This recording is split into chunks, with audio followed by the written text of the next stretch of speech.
Hey! Welcome to the Hannahcast, everybody. My name is Christian Hannah, and you are now watching the Hannahcast, the movie podcast for movie news for movie nerds. We've got quite a few topics today, not as much as last week, but welcome to the Hannahcast. We got a lot of topics going on today. We got the Disney Plus Summer Movie Nights schedule. We're going to talk about that here in a bit. We're going to talk about Seth Rogen and Evan Goldberg producing an animated Teenage Mutant Ninja Turtles movie. What? We're also going to be talking about should the Oscars include a stunt category? And obviously, it's July 4th. Happy 4th of July, everybody. Don't forget, we definitely have some important matters here. And also, if you can, stay inside. I know you're going to want to go outside and see the fireworks and whatnot and cook outside, but safety comes first before anything.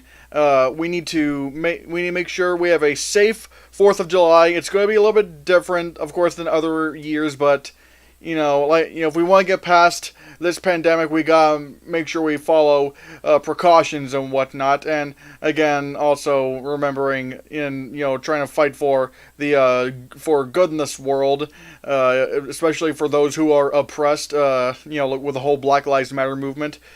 Again, it is July 4th, but like I said, I just want you guys to make sure for one, keep it safe, and I know it's gonna suck, but try not to go outside unless you actually need to actually get something and wear your masks and whatnot, and let's also not forget that like I said, there are some really big important things in this world. Also, PokeSource says just stopping by to say hi. I'm at work. I'm at my workplace. Just thought I'd saying hi. Hi, PokeSource again. Like I said, everybody, it is July 4th, but we gotta make sure we're doing things safely this year and keeping in mind of the really important things that are happening in this world. And so there's that. But yeah, we got other topics, including should the Oscars have a stunt category, and we also got some reviews. We're gonna be reviewing Bad Boys for Life, which was one of my most anticipated movies of the year. Was it worth it? Was it a stinker? We'll find out. We're also gonna be reviewing the gameplay and cutscene story of The Last of Us 2. I know it's a random topic, but I really want to talk about this. Hold on, let me just. But yeah, we got other topics, including.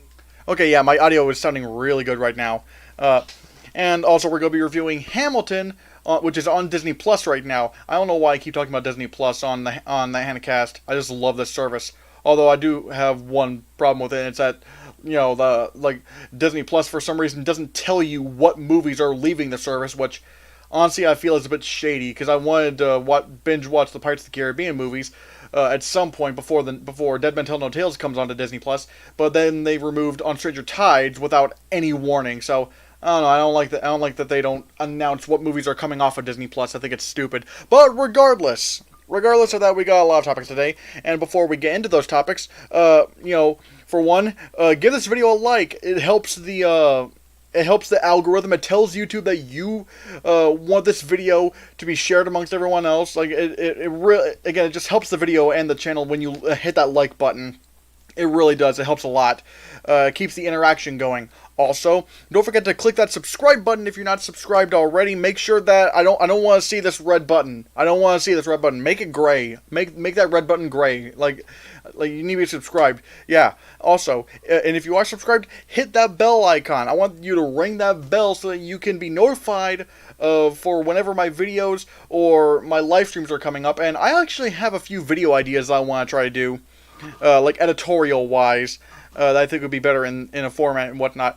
Also, because like I said, we want to get to 1,000 subscribers so like I said, click the subscribe button. We want to get to 1,000 subscribers so that we can start taking super chats, and you guys can already get Google Play rewards points through from Google Rewards. It's an app that you can download on your phone. You can do some surveys, and you'll get Google Play revenue.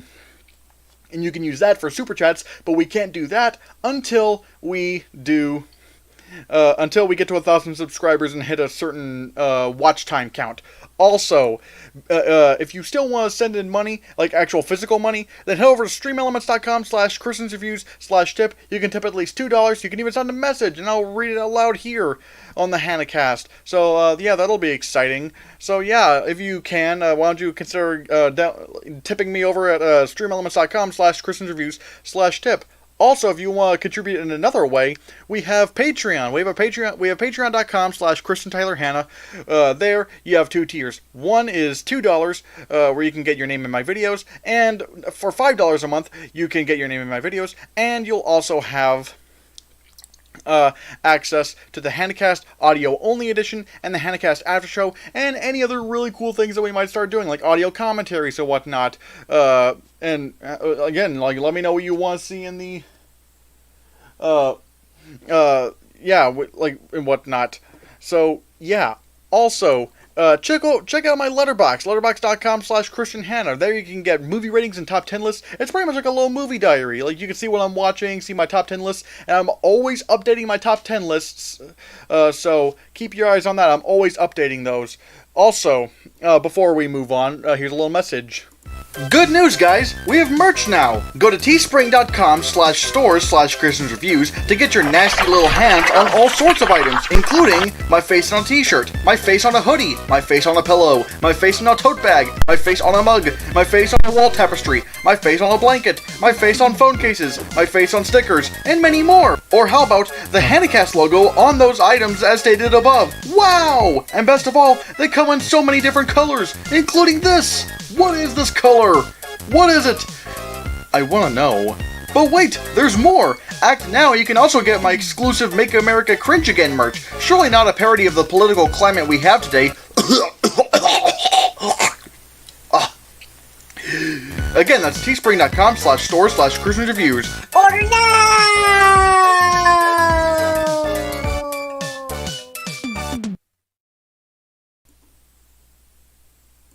And without any other further ado, yeah, just making sure if this audio, if this thing is working. Actually, maybe I should look over at the monitor here in a bit to check and see how my audio is, because I realized my microphone might have been still on, but let's see, who knows.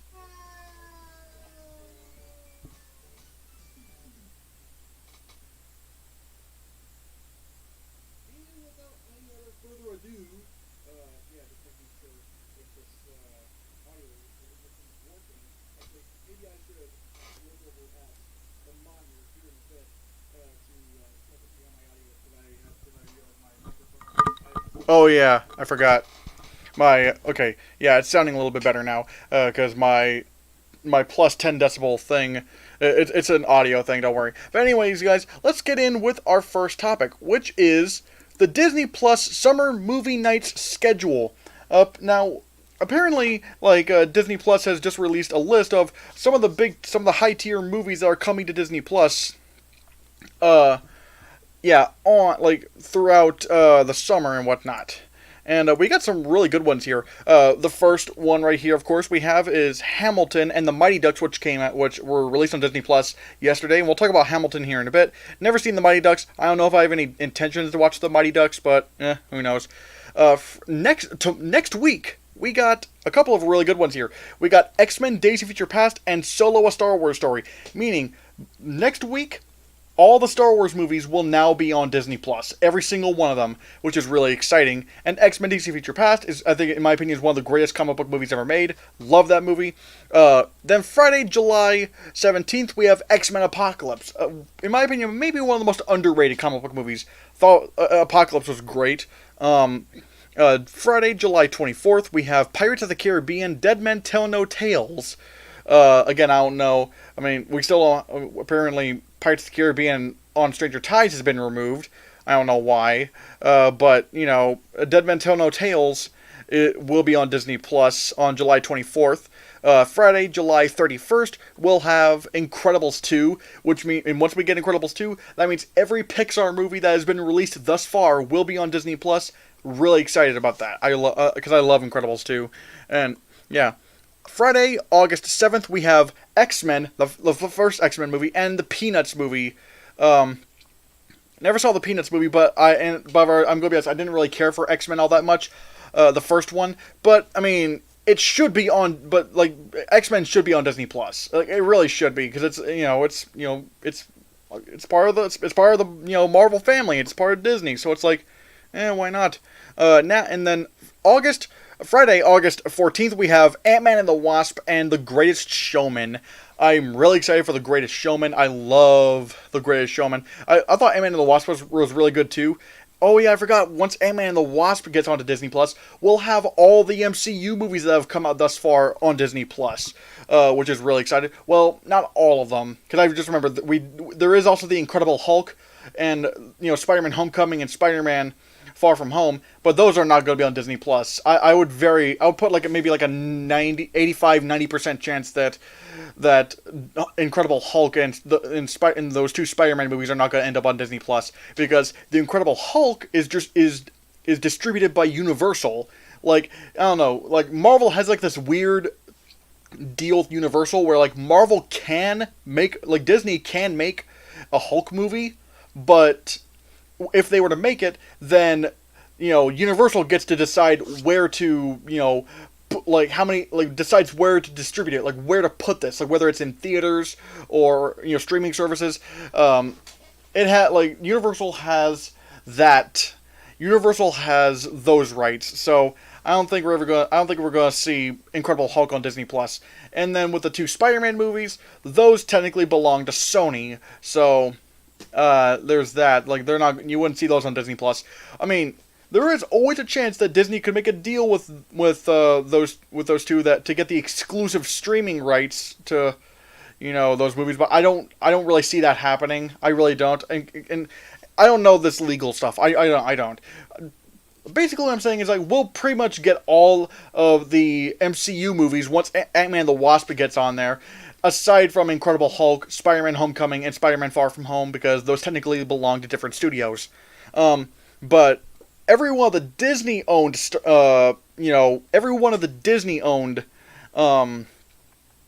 Marvel movies will be on Disney Plus once Ant-Man and the Wasp is on there. And again, if you haven't seen The Greatest Showman, oh my god, you need to watch it.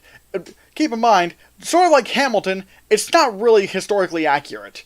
Like, well, maybe Greatest Showman is even more not accurate.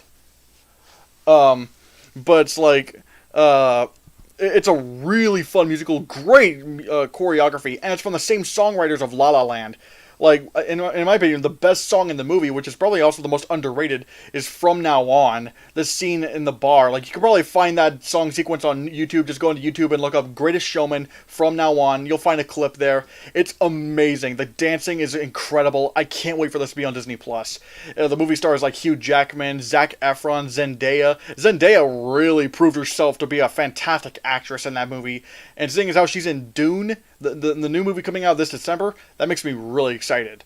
So yeah, on August 21st, 2 days before my birthday actually, we have Ant-Man and the Wasp and the Greatest... no, not that. We'll have Beauty and the Beast, the remake, and the one and only Ivan. I'll talk about one and only Ivan here in a bit, but like Beauty and the Beast, I thought that was a great movie. I know a lot of people hated Beauty and the Beast. I don't know why. I honestly thought Emma Watson was a pretty good Belle. Like, I honestly never got the hate for her. I thought she was pretty good. Compared to the animated version, no, but again, like, that's an impossible standard, so I don't think it's worth, trying to complain over. Oh yeah, this is the greatest show. Oh, I gotta love a Greatest Showman. But anyways, Beauty and the Beast, aside from the Beast himself, the CGI is incredible. Fantastic production designing, great costume designing, great musical numbers too, and there's a great original song that the movie did called Evermore, which I honestly think should have been nominated for an Oscar for Best Original Song. Not the win, but nominated, yup. I thought Beauty and the Beast was fantastic. I really liked it. Not as good as, like, Lion King, Jungle Book, or whatnot, or Aladdin, or Christopher Robin, but it's up there. It's up there, in my opinion. And the one and only Ivan, I don't really know what this movie's about. All I know is that it involves, it's a live-action movie. It stars Bryan Cranston, and there's, there's people voicing CGI animals, like Sam Rockwell voices a gorilla, and Now, and granted, we don't. And the only reason why I know anything about this is because we have not seen a single trailer for the one and only Ivan. Which, granted, does concern me, considering how this was going to be released in theaters, but then for some reason they put it on Disney Plus. So something going straight to Disney Plus, that kind of concerns me. Especially if something is as big budgeted as the one and only. I can only assume the one and only Ivan has a huge budget, because from the couple of clips, not clips, glimpses that we saw in the Disney Plus Summer Movie Nights video, the CGI does look amazing. Maybe, it could probably get a nomination for Best Visual Effects, considering the Oscars this year are including streaming movies, so we'll see about that. But yeah, I don't know that much about the one and only Ivan. All I know is that, it has a really good cast, and the CGI does look incredible. And I'm going to try to check that out. Friday, August 28th, we have the 2005 Fantastic Four, Alice Through the Looking Glass, which was on Disney Plus originally, then it was taken off, then it's put back on again. I don't know. And then we also got the the Disney Plus Phineas and Ferb movie called Phineas and Ferb the Movie Candace Against the Universe. Which I know you guys probably out there are really I'm pretty sure you guys watch Phineas and Ferb, or you did watch Phineas and Ferb. So yeah, if you guys if you guys are excited for Phineas and Ferb Candace Against the Universe, let me know. I don't know. I'm a little bit mixed on Phineas and Ferb, because at first it started out really great, but then the show just kind of started getting really repetitive. It's the same. It's pretty much the same episode over and over and over again. I know exactly what's going to happen, and it's I don't know. Every show has its beats and whatnot. Every show has a format. But some formats get more tiring than others, in my opinion, and that's probably one of them. And then Friday, September 4th, we got The Wolverine, which, honestly, I'm a little bit surprised is going onto Disney Plus, considering that there's quite a bit of blood in that movie.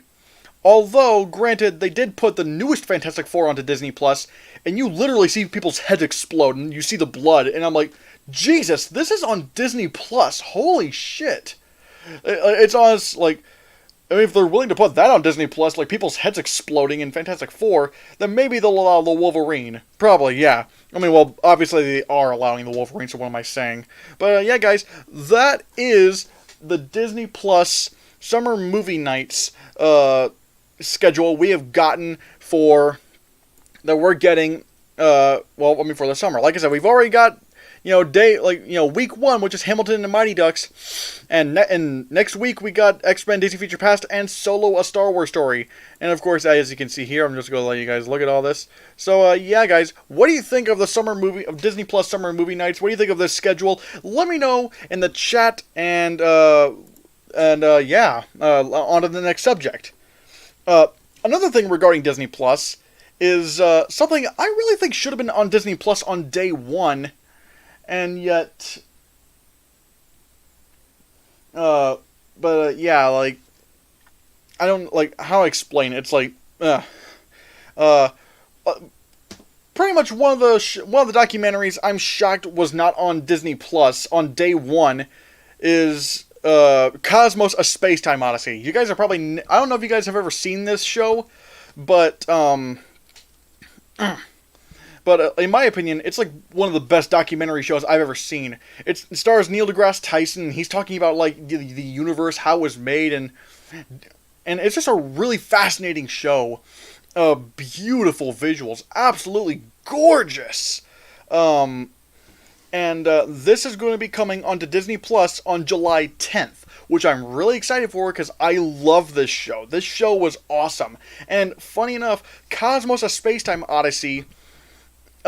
Even though it was it's a National Geographic show, and keep in mind, National Geographic is owned by Fox. Well, okay, it's under 20th.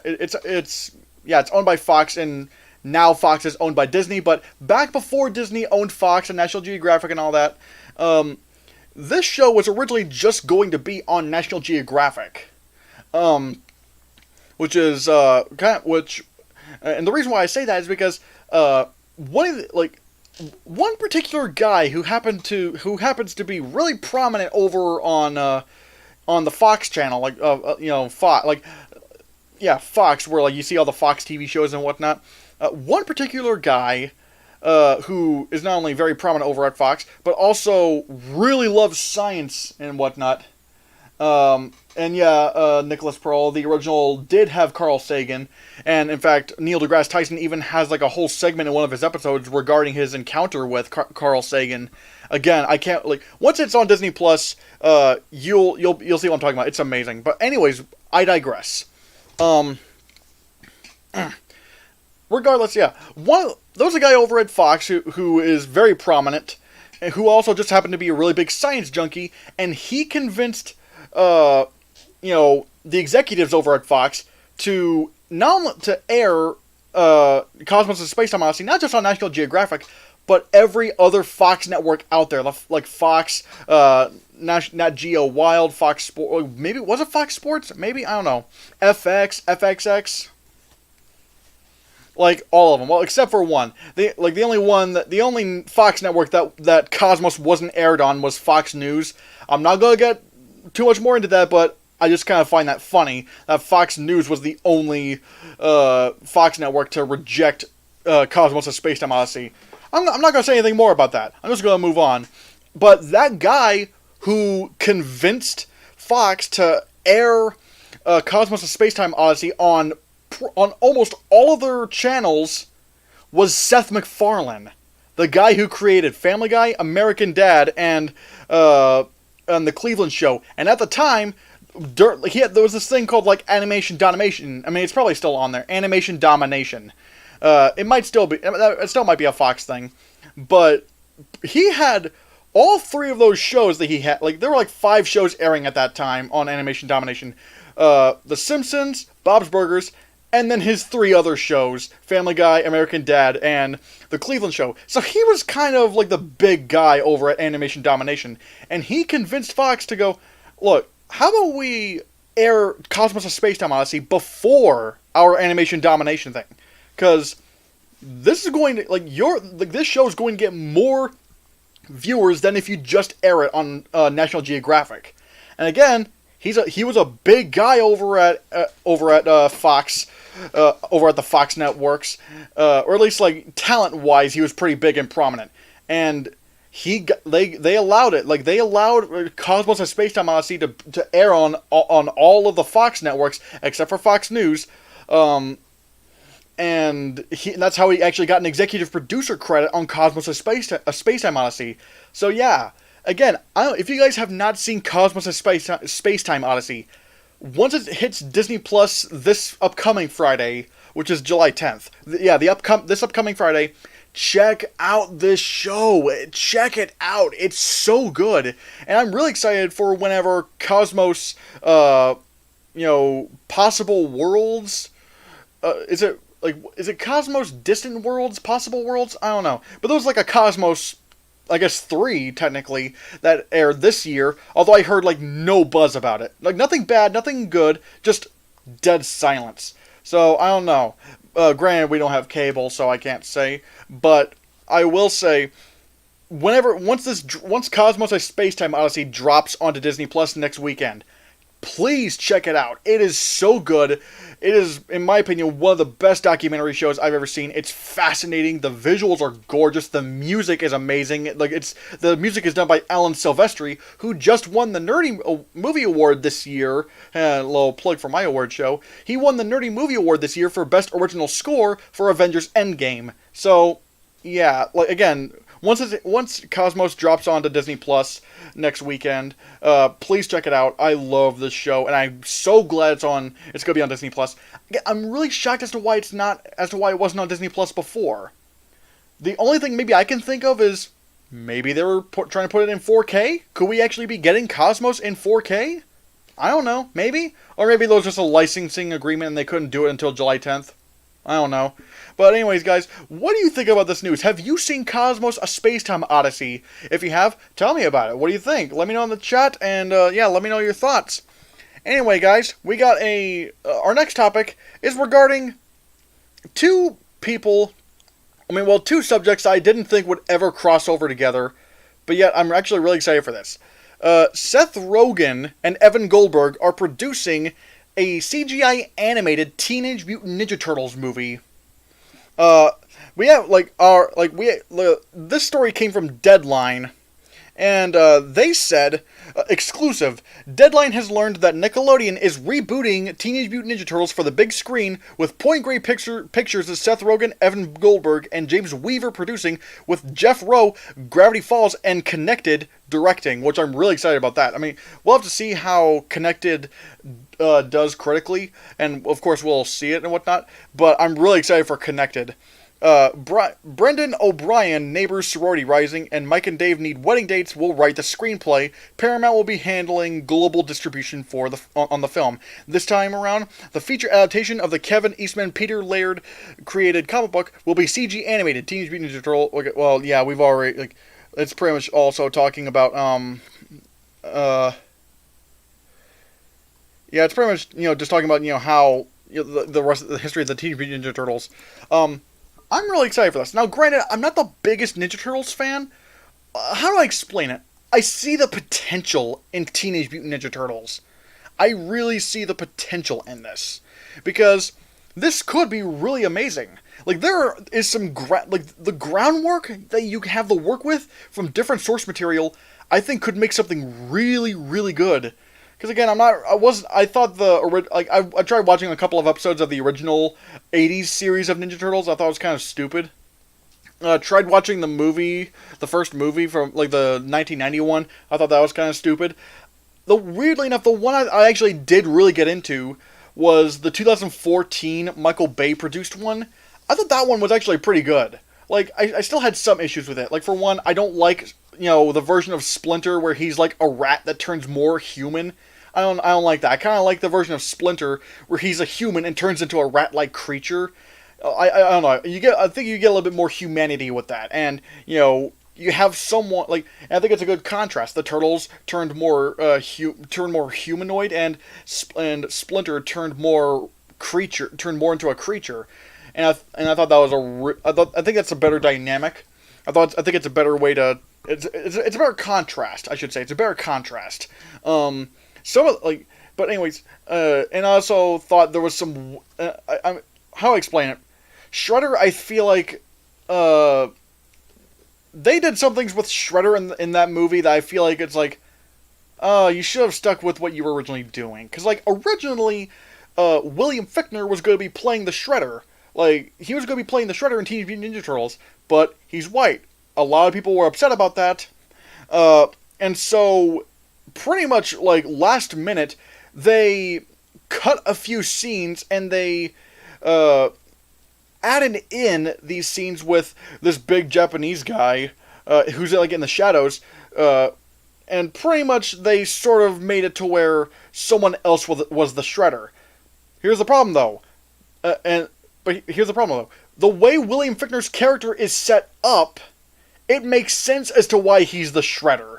It makes sense as to why, he wants all this mutagen and whatnot. Because, you see his backstory, and it's well, obviously this guy's going to be the Shredder. Hell, his name is so obvious. Or, because in the movie, his name is Eric Sachs. Eric Sachs, Oroku Saki.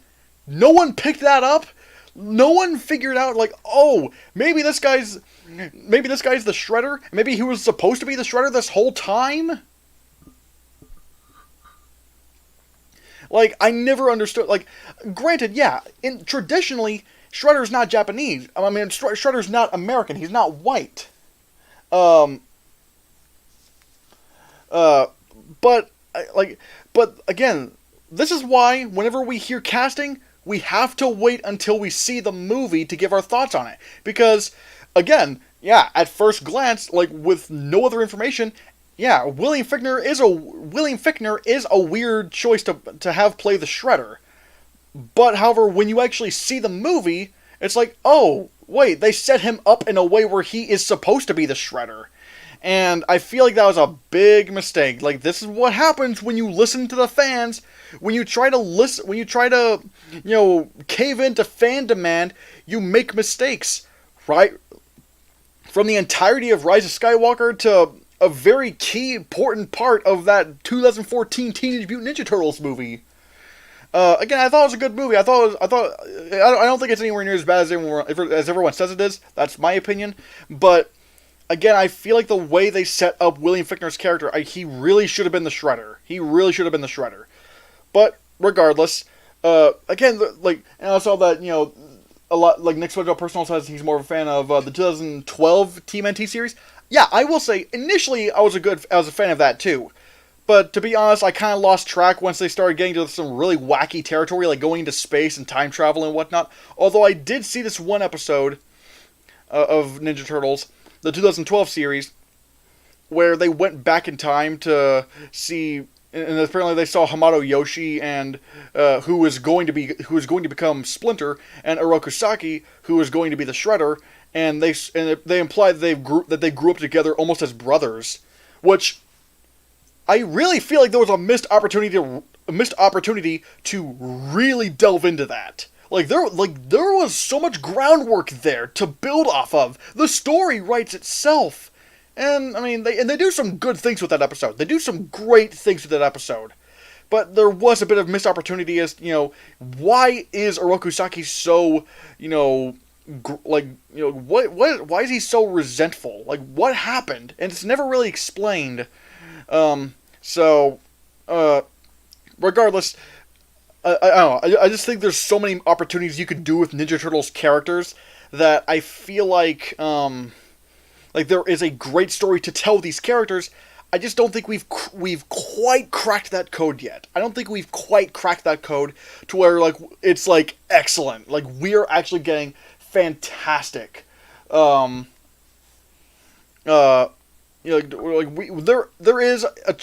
is a way you can do some great things with these characters.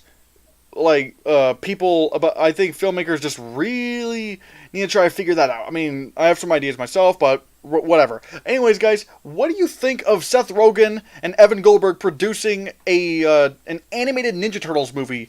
Do you think this is going to have the kind of Seth Rogen humor? Do you hope this is great or and whatnot? Do you think it'll be great? Do you think it'll end up like Sausage Party, which I didn't like? Ugh. Regardless, let me know your thoughts in the comments below, or in the chat, let me know your thoughts. Anyway, guys, our next topic is regarding something very odd that I just find hilarious, and it's that Jason Momoa, Aquaman, is going to be voicing Frosty the Snowman in a live-action movie.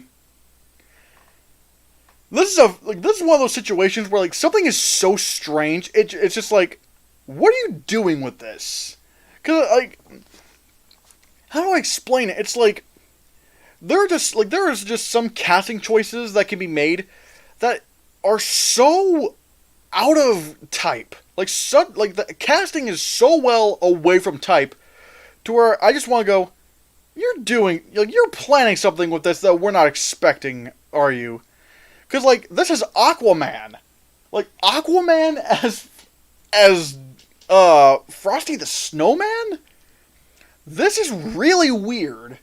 Again, I don't know, oh wait, I also forgot to mention, this is what Deadline had to say about it. Let me just put it right here. Yeah, Deadline, our good friends over at Deadline, it says, exclusive, Warner Brothers and Stampede Ventures have set up Frosty the Snowman, a live-action film that will see Aquaman star Jason Momoa voicing the iconic snowman. John Berg and Greg Silverman of Stampede, produced with Jeff Johns of Mad Ghost, Roy Lee, and Momoa. Berg and Silverman were Warner Brothers senior execs who helped architect the DC franchise launch of Aquaman with James Wan at the helm.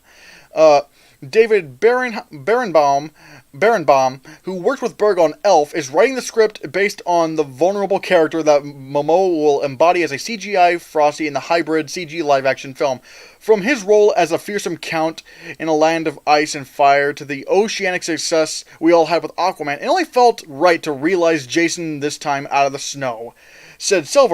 Berg said, we know Jason's a true human being filled with love, compassion, and deep connection to Ohana, all of which is the living spirit of Christmas and Frosty. like, again, this is just such strange news. But I'm telling you what, I think they're planning something with this that we're not expecting. This is not going to be like some traditional Frosty the Snowman movie. No, this is just going to be a comedy. Like, this is going to be a straight up comedy that's just so ridiculous and out there. Like, just some crazy ass comedy. Which, because, like, I think Jason Momoa can be a really funny actor. And just, like, having him play Frosty just sounds like trolling. It sounds like this is going to be a troll movie where, like, they're just screwing with the audience and just throwing everything in the kitchen sink in there. At least I hope that's what it is, because, this is just too silly to not do this on purpose. Like, this just, like, they're plotting something.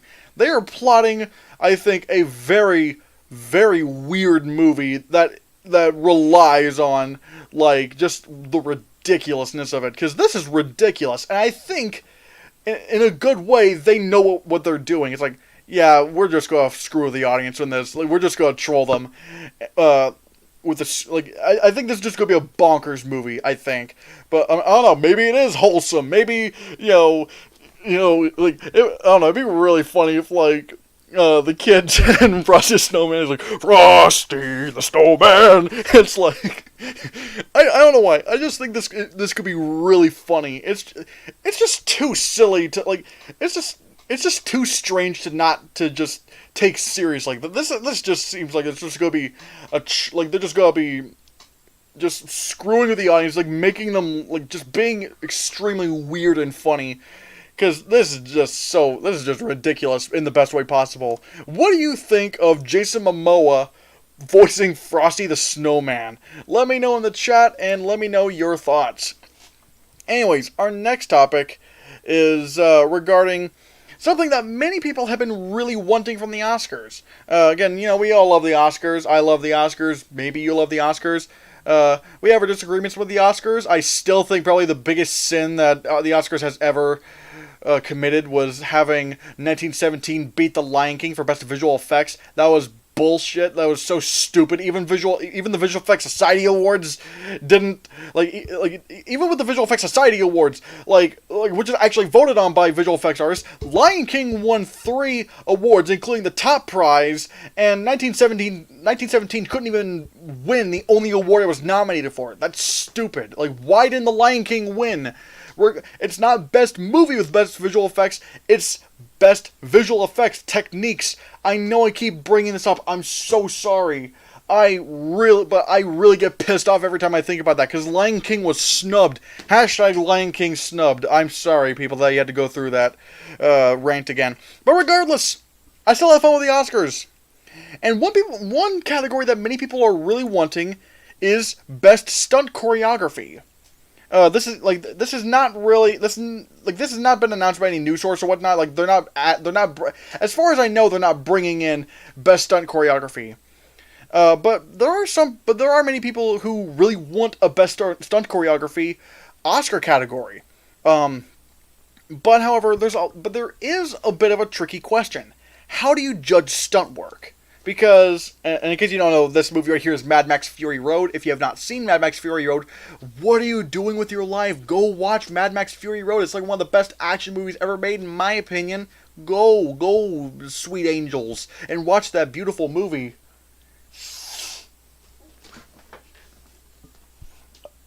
But anyways, yeah, some people are wondering, like, how do you judge best visual effects? Because that's a very, like, when you're looking at, like, for example, best picture. Well, which movie did you think was the best? Or acting. You're seeing the acting right there. Costume design. You're seeing the costume right there. And some people were going, well, how do you do that with stunt work, especially with considering CGI nowadays and editing? It's like, how do you really show, like, how good these stunts were? How difficult were they? This is my answer. This is my answer right here. I think, because, like, yeah, It is very tricky. Hell, that's why I don't even have a best stunt choreography category in the Nerdy Movie Awards anymore, because it's kind of hard to tell which is CGI and which is actual stunt work nowadays. I mean, okay, yeah, Iron Man flying around in Avengers, yeah, that's CGI. But then there's other parts in but then there's other stunts in movies that were CG, that were practical. It's just there was some CG elements in there. Like, for example, one great example of stunt work that I didn't even realize was stunt work was Wonder Woman. Wonder Woman. If you remember, there was this one scene where she goes up into this building and whatnot and just kicks the asses out of all these dudes and whatnot, and you see in the trailer, but she's kicking all these dudes' asses and whatnot. And I thought that was just CGI. I mean, I knew there was some real elements there, but I thought it was mainly CGI. Well, it turns out no, a lot of it was real. It's just her face. The way they did that is that they had a stunt woman and do all the fighting, and they used CGI to put Gal Gadot's face on the stunt woman's body, which again is really amazing. But it was really hard to tell if that was a CGI effect or if that was a real stunt. And then there's other parts, like in Captain America: Civil War, where there's so much, where again you don't realize what's actually real and what's not. And how difficult some of that stuff actually is. And so again, people are wondering, how do you judge that? How do you figure that out? How do you figure out which are the stunts and whatnot? And how difficult were they? Well, again, I don't know why I said that, this is how, but this is how I think it could work. It's sort of like best visual effects. Now, in case you don't know, with best visual effects, there's 3 tiers of shortlists. There's shortlists. Basically, you start with a list of 20 movies that will go on to the best visual effects race. Then they whittle that down to 10 movies that will qualify for the 5 nomination slots for best visual effects. And so, okay, cool. Once you have those 10 films, what do? Well, the studios send in visual effects breakdowns and reels and whatnot, like screenings, to the visual effects branch of the Academy, so that the visual effects people can actually watch how they did the effects. For example, with The Jungle Book, they will, the one that came out in 2016.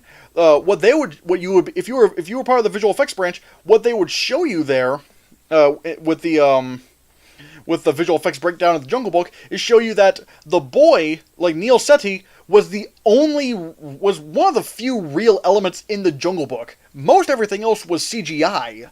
Almost the entire environment was CGI. Or, if you were to look at The Lion King, you would see that, really, it's not a live-action movie. It is an animated movie, but they made it all look so real and used video game engine to...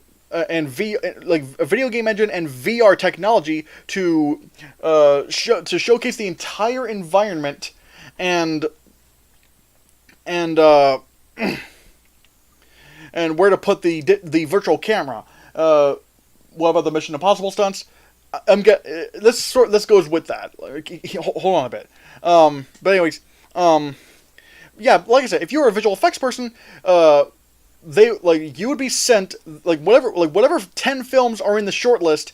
The studios behind the visual effects, the movies running for visual effects, would send you the visual effects breakdowns of those movies, so that you can get a sense of how they did the visual effects. Now apply that to stunt work. Let's say if there's a stunt choreography branch of the Academy or a stunt work branch of the Academy.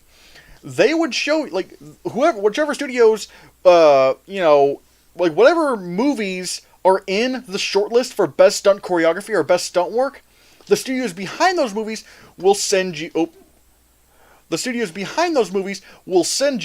would send you breakdowns of how they accomplished the stunts, showing how difficult these stunts were, and showing you how it was all done, the intricacies of it, how dangerous was it, and again, the final result, how did it all come together, and how does it look? And there, doing that, you'd be able to judge, in your opinion, what were the best stunts, what was the best stunt choreography of the year, the nominees and the winners.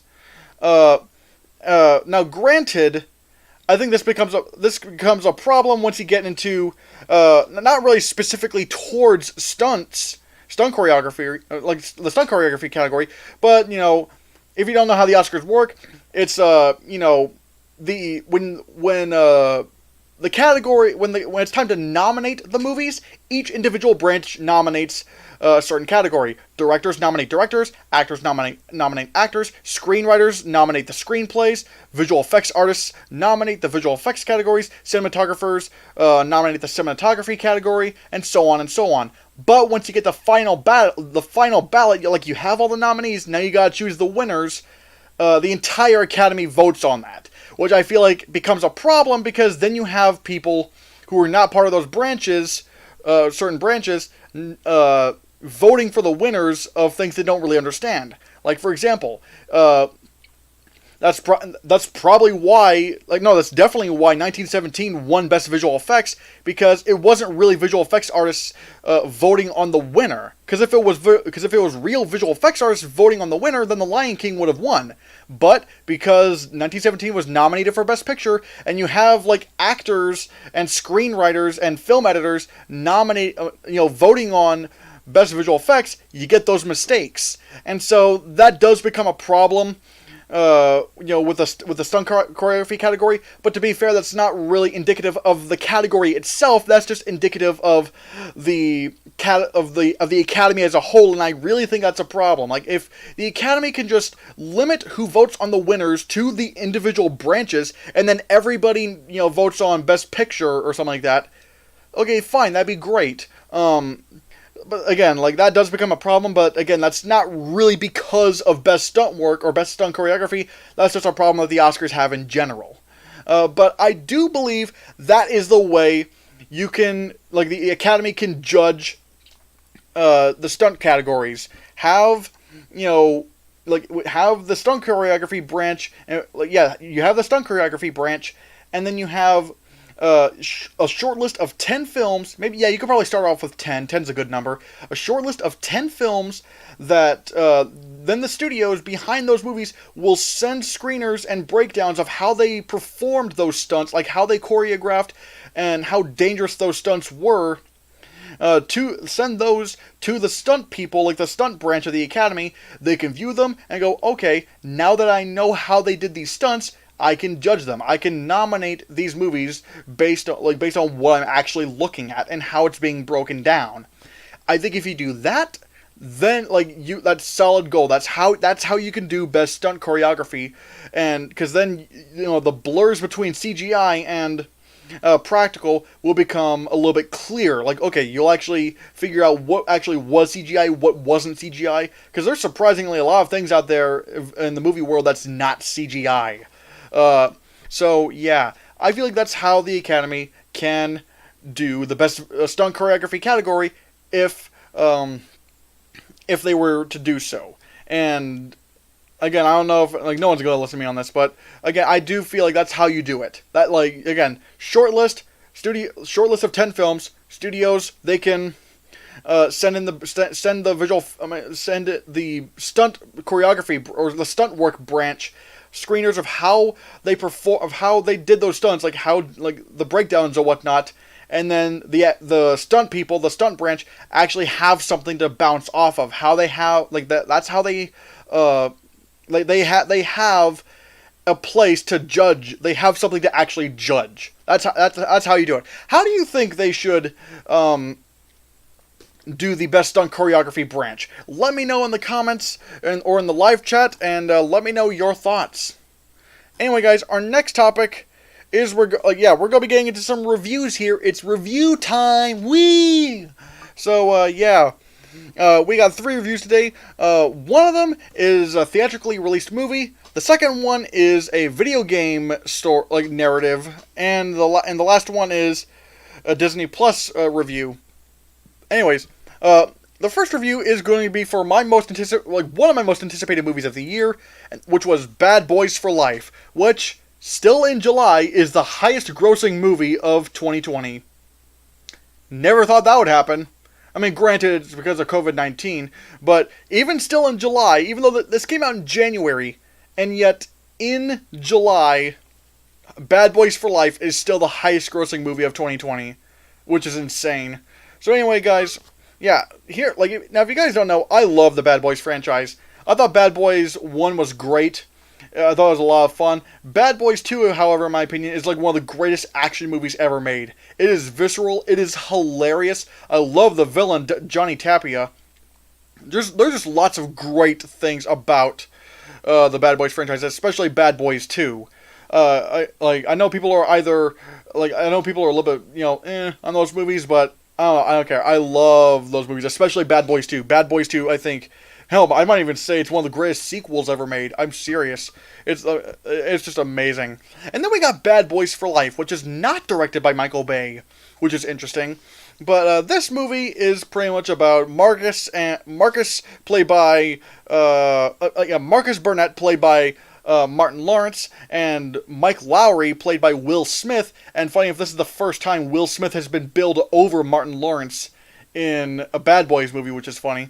Like they're getting older. Marcus Burnett is now a grandfather, and there's like a big joke as. There's a really big joke regarding him having a grandparent that calls back to Bad Boys 2, and I was like, no way, really? Like, it's amazing. Like, if you see Bad Boys 2, if you've seen Bad Boys 2, and you've seen this movie, you'll know what I'm talking about. It's amazing. But yeah, they're both getting older. Mike, like, they're both in like their 50s, and and Marcus Burnett is now a grandfather, which is really weird knowing that now. But yeah, now they're getting older. They're not as young and spry as they used to be, and they're struggling with that. All the while, someone is out there trying to kill Mike Lowry, played by Will Smith, and they're trying to figure out, okay, how do we do this? All the while, Marcus just wants to retire because he has a grandkid now, and he's like, I want to settle down, and so. We got all that going on. All the while, they have to team up with this younger group of cops. I forget what they're called. Yeah. Now, this movie was really surprising. I mean, not really, because I thought I was going to be liking this movie, and I'll get into my thoughts here in a bit. But weirdly enough, you haven't seen any of the Bad Boys movies. I think they're on Netflix. I could be wrong, but they're probably on Netflix. So keep that in mind. That's what Nick SpongeBob Personal says. But where was I? Oh yeah. But what really surprised me about Bad Boys for Life is like that even like it's the first of the Bad Boys movies to get mostly positive reviews. Like, I think it had like a 78%. I was like, what? Bad Boys for Life got 78%. Like, let me look this up on Rotten Tomatoes. Let's see, Bad Boys for Life. Okay, yeah, like Bad Boys for Life has a 77% on Rotten Tomatoes. Oh, yeah. Loaded up with action and a double helping of leading man charisma, Bad Boys for Life reinvigorates this long dormant franchise by playing squarely to its strengths, and which again surprises me that it got this high reviews. Not because I think it's bad or anything. No, I actually thought I really enjoyed this movie. I really enjoyed Bad Boys for Life. It's a very worthy sequel. But again, I was surprised that the critics were really enjoying this movie, considering the other two didn't have the highest of response like and whatnot. But again, I thought this movie was a lot of fun. I thought like it's probably the weakest of the Bad Boys movies. But again, I hold the two Bad Boys movies in such high regard, especially Bad Boys 2. It's not like it's probably not gonna live up to that standard. But again, it's still a very solid film in of itself. I will say it was a little bit jarring seeing that Michael Bay didn't direct this movie. It at first, like, it was very jarring, because you can tell, like, with the first two Bad Boys movies, they had a specific kind of style to them. But Bad Boys for Life definitely does not feel like a Michael Bay movie. This feels very different from a Michael Bay movie. But they still managed to add in some really great action set pieces. Hell, from a fight, like from a hand-to-hand fight perspective, like whenever there's like a hand-to-hand fight scene, like it's incredible. The actual hand-to-hand fight sequences are they are the best of the franchise. Like, it's really well shot, really well choreographed. I think it's really well done. Again, just the action scenes in general are a lot of fun too. Nothing really as memorable as like the highway bridge chase in Bad Boys 2, because that shit just got crazy. But it still is very good action. It's still done very, very well. And there's a lot of elements in this movie that's like, I wasn't really expecting that out of this movie. Especially for Mike Lowry's character. Like, they really do dwell on him. He's really more or less the main character. Like, with the other two Bad Boys movies, like, it was clearly Martin Lawrence and Will Smith. With this one, it's more Will Smith, and, like, you know, Martin Lawrence's character is sort of like this. He's more off to the side a little bit. So it's not as much of a buddy cop movie as, you know, the other two. But, this is a little bit more towards Will Smith. But again, I mean, it does make sense considering Will Smith is in better shape than, you know, Martin Lawrence is right now. Even though he's 51, I think. Like, Will Smith is doing great for 51. Although they do kind of, you know, show that, yeah, he is getting older and whatnot. Which, funny enough, you want to feel old, people? Like, you want to feel old? Will Smith is now at an age where he can play a granddad. Where he can play a grandfather. I just made you feel old right now, didn't I? Yep. I mean, I certainly feel old because, like, Will Smith is like, damn, he could actually be a grandfather right now. Ugh, I feel old. But again, he's still doing great for his 50s. But again, there's lots of really neat elements that are they're just scattered in this movie. I don't want to give them away because really they don't say it in the trailers. It's like so, but I will say, the stuff that happens in this movie, I thought was like, whoa, this is adding some new things to the characters. This is really great. Now, what issues do I have with this movie? I'm trying to think of any issues. I will say there's not really anything, like, how do I explain it? There's not really many scenes in this movie that I could just, like, point off the top of my head. Like, yeah, that's so memorable. Because, like, with Bad Boys 1, I could tell you so much about that movie. With Bad Boys 2, there are so many moments I could just describe to you in Bad Boys 2. I mean, just from the opening of... Once you ever get the chance to see the Bad Boys 2, and you see the opening of Bad Boys 2, oh my god, it is some of the most satisfying action out there. And by satisfying action, not really meaning by, like, stunt, by, like, choreography and whatnot, but really more or less who the characters go up against is just so satisfying to see. It's amazing. Again, like I said before, the bridge sequence in Bad Boys 2, like the highway chase, is incredible. And I will say, so yeah, there's not really many of those kind of memorable scenes in Bad Boys for Life. But I will also say, like, visual effects wise, there are some pretty good visual effects in this movie. This could probably get up there in the visual effects race. Even though, granted, like in the Oscars, there's not that many movies coming out this year. I don't think it'll get nominated, but I mean, it'll probably be on the short list if they even have a short list. Oh my god! But like the sound editing and sound mixing, like probably more along the lines of the sound editing is fantastic. I love the sound editing in this movie. Like the sounds of the gunfire, the sounds of the cars and whatnot. Oh, the guns and cars, ooh! But it's like the sound design, the sound editing was really, really good, really on point. But yeah, like I said, like, is this as good as the other two? I don't think so, but again, I don't really need it to be. Like again, those two, like, it's just too high of a standard. You definitely do feel the lack of Michael Bay in this movie. I know some people are going to go, oh, I mean, well, thank goodness no more Michael Bay. But I'm going to be honest, I don't think Michael Bay is that bad of a director. I mean, because, like, when you look at the Transformers sequels, my main problem with those movies was the writing. Not, like, the stories. Not his direction. Like, he didn't write those scripts. He didn't. Like, that was those were screenwriting issues, not direction issues.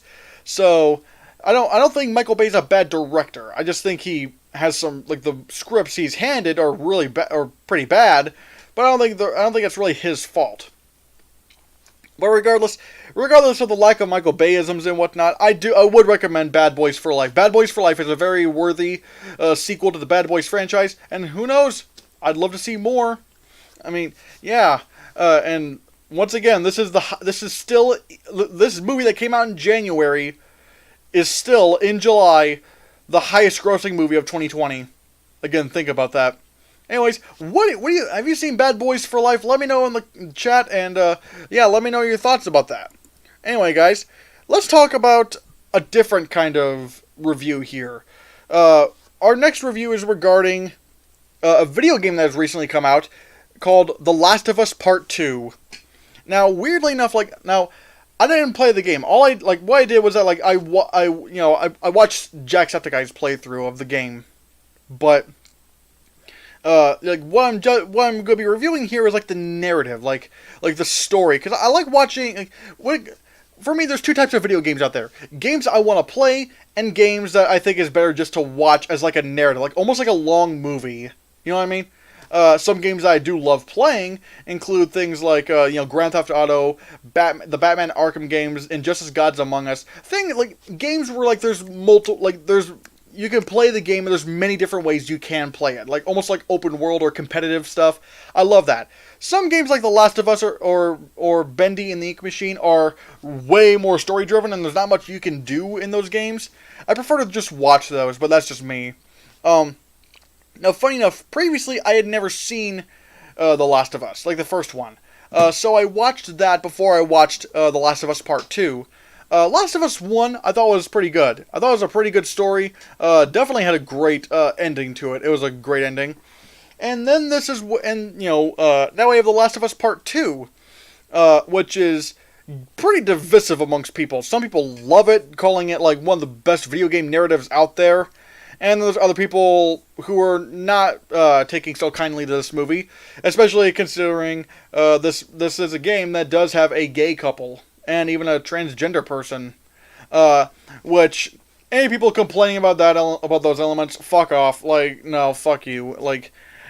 Just because there's gay people and a transgender person, those people exist in the real world. I don't if you're complaining about that shit, then that means you're the real snowflake. But there are people who do have legit problems with this game, and I'm not going to get into spoilers. about this game. I'm not. But I will say, I thought the narrative of The Last of Us 2 was, how do I describe it? I'll say what I said in my, oh god, I'm just thinking about it already. On my Facebook my Facebook. And I think also I posted it on Twitter, I think, but The Last of Us Part 2 is probably the bleakest, yet one of the bleakest, most most impactful video game storylines out there. This is I'm trying not to get into spoilers, but it's just this movie. This game pulls no punches. It throws some heavy stuff on you, and it's like Jesus Christ.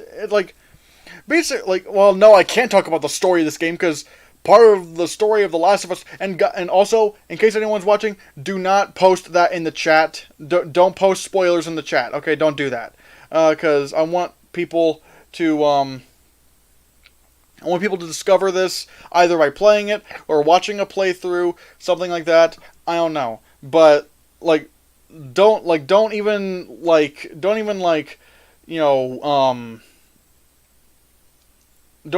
try to hint at spoilers, because don't do that. Let's just keep it spoiler free.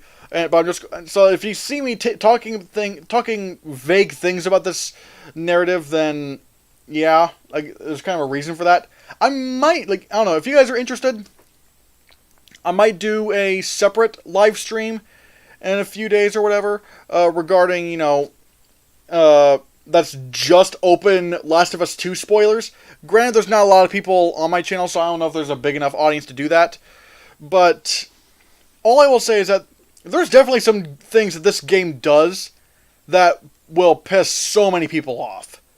But the way I view it, it's like, well, this would happen. It would happen this way. Again, I'm trying to be vague here, and you're not going to understand a single thing I'm talking about.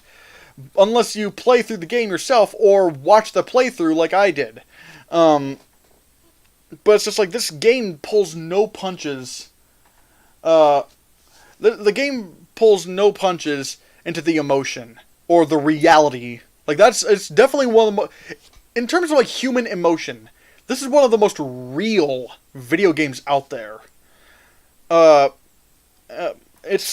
god, it's just...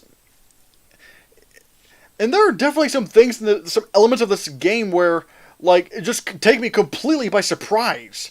Like, for example, the game switches gears, I'll say. A little, like, maybe halfway through. And you'll know what I mean when I say switching, like, switching gears. But somewhere along the way, the game just completely, like, takes a 180 and shows you a journey you didn't think that this was going to go. And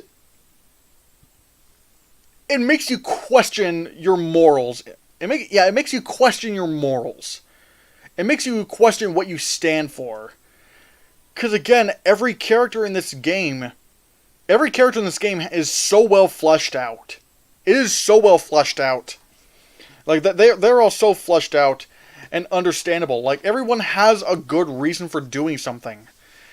And even if it's the worst, like, no, don't do that! What are you doing? There is a reason for why they're doing that. It's not a reason that you or I or people would like. It's not something. It's not. It wouldn't even be a choice I agree with, and I think it's really stupid.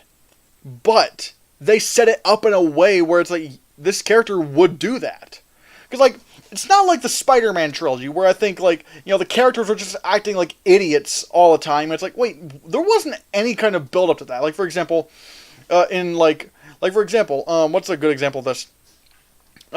Spider-Man 2, where, like, Harry just for some reason, is angry at Peter for not telling him who Spider-Man is, even though, to Harry's knowledge, Peter only is able to get pictures of Spider-Man, and it's like, wait, why would you assume Peter knows who Spider-Man is just because he takes his pictures? Like, that's really dumb logic. They didn't set it up in any way where that would be like there was so many things, like, a lot of the stuff in the Spider-Man movies was just not well set up for those characters to act so stupidly. But in this game, there are some stupid decisions that characters make, but they're set up well.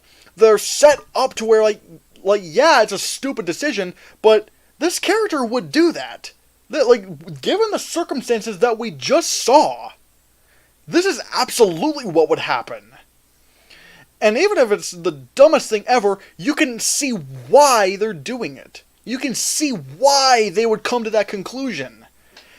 And even if it breaks your heart, like it did me, there are some decisions in this game that I'm like, no, and it just tore my heart out, just ripped it out. Even if it's the dumbest thing ever, you see why they're doing it. It's well explained through visuals and storytelling.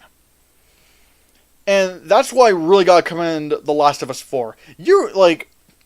Again, like I said before, this is one of the bleakest, yet most impactful video game stories I've ever seen.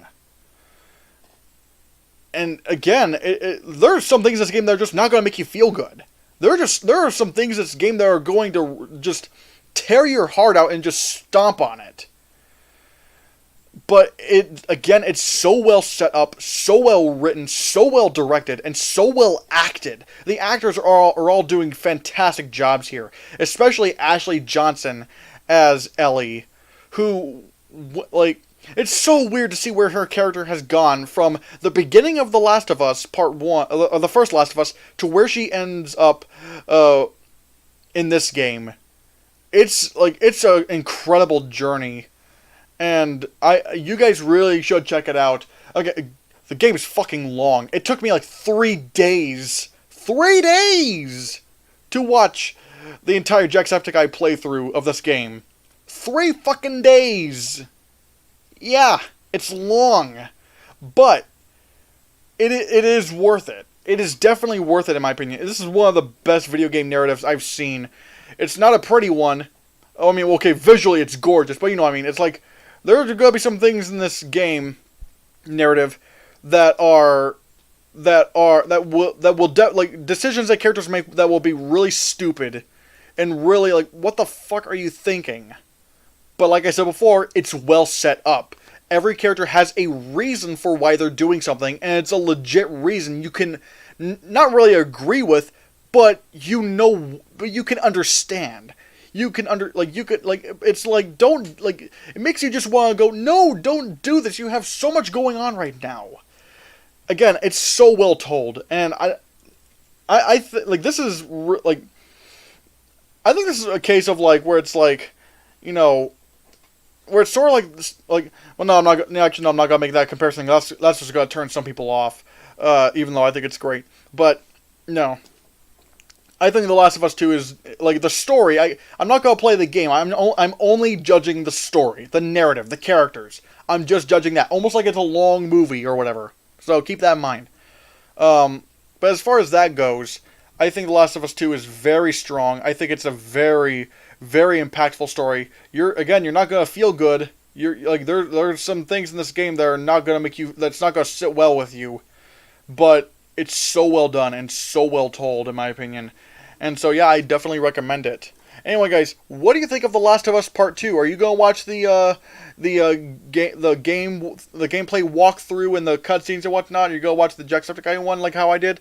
Let me know in the chat and let me know your thoughts. Again, no spoilers. Don't even try to hint at spoilers. No, because, yeah. Anyway, guys, our last topic today before we go into break and before we go into the live chat questions, we got a review for Hamilton on Disney+. Hamilton, good God, this is a phenomenon in the 2010s that has barely been matched. This is one of the most successful musicals of all time, stage musicals. And if I'm not mistaken, I think it has like 11 Tony Awards, which is insane. This is also, it was created by Lin-Manuel Miranda, who you might know as the guy who also did the musical In the Heights, which is going to be getting a movie that was going to come out this year, that's been bumped to next year, which I'm really sad over because I'm really excited for In the Heights. But he also did the music for Moana. He was also in Mary Poppins Returns. He's just a really talented dude. He's like an all-around talented dude. And so he also did Hamilton. This is the thing that really got him famous. And Hamilton is pretty much about, people of color playing these traditionally white historical figures, and it shows the story of Alexander Hamilton through rap and singing and whatnot. Some people now I did see that some people were complaining, wait, this isn't how it was in real life, you're removing history. I'm like, dude, it's a stage musical based on rapping Alexander Hamilton. It's not going to be historically accurate. It's like trying to complain about The Greatest Showman not being historically accurate. I'm like, it's an upbeat musical movie about P.T. Barnum, with Hugh Jackman and what were you expecting The Greatest Showman to be? It's not a biopic. Even though I don't think biopics should be entirely historically accurate too, but regardless, it's even sillier to try to complain about, big Broadway-like musicals and whatnot, that they're not historically accurate. Because I'm like, that's the point of musicals. They're, it's exaggerating things. And, but I will say, when it comes to Hamilton, I can see, now I know why it's, I talk more about movies than actual stage shows, because for this musical is a little bit hard to follow.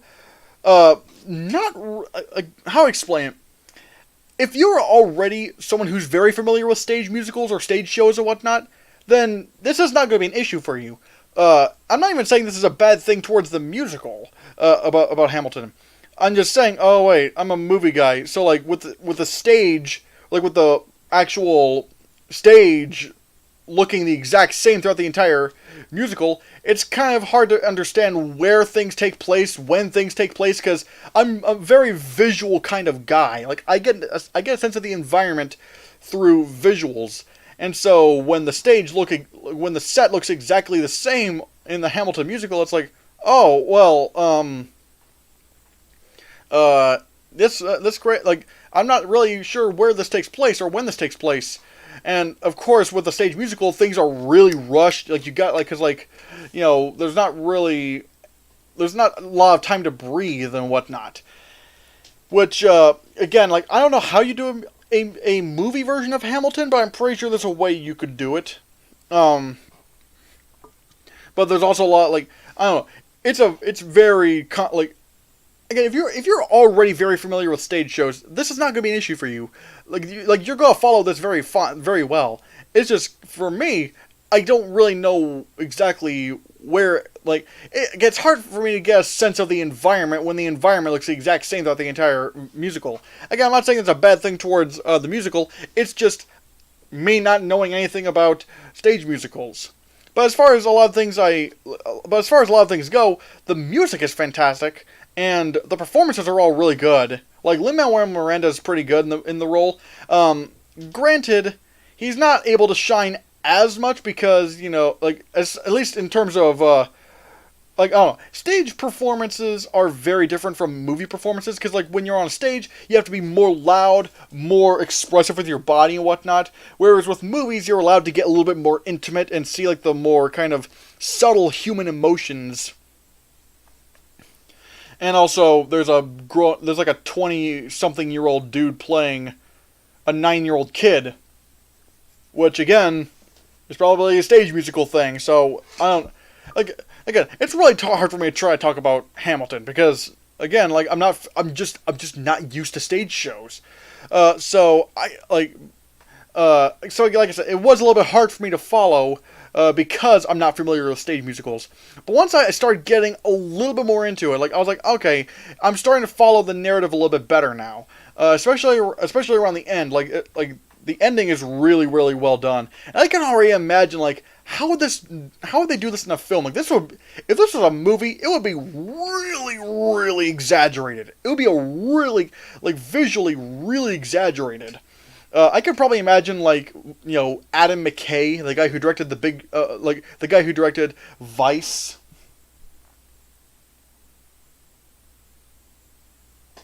Uh, uh, and where was I?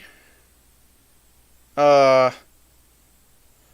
oh yeah, I could imagine like Adam McKay, the guy who directed Vice, to I could imagine him directing Hamilton and whatnot. But again, it's just I don't know. It is really hard for me to get like a real bearing on things. But it does make me curious to see how they would do this in a movie form. I mean, we're just now getting a In the Heights movie. It took forever to do that. So I'm excited to see with what In the Heights brings. Oh god, because I love movie musicals. And so yeah, I would definitely check out Hamilton, especially if you are a theater nerd. I have I have one theater nerd friend who loves Hamilton, loves stage musicals and stage shows and whatnot. She probably gonna really want to see this if she hasn't already. I wouldn't be surprised if she got up at like 3 a.m. when this thing dropped to watch it. If I'm gonna be honest with you, I probably wouldn't doubt that because she loves theater so much, as she should. Because follow your dreams, follow the things you love. But yeah, guys, what do you think of Hamilton? Are you into stage musicals? Do you watch a lot of stage musicals? Was it a little bit easy? If you are, it's easier to follow and whatnot. Let me know in the chat and let me know your thoughts. With that being said, guys, we are going to be taking a break. We're going to be taking a break here. And so, yeah. And once we get back from our break, we're going to be going through your live chat questions and whatnot. So think about those movie questions. Think about them. Think.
And we're back, everybody. Oh, oops. Let me just... Yep, there we go.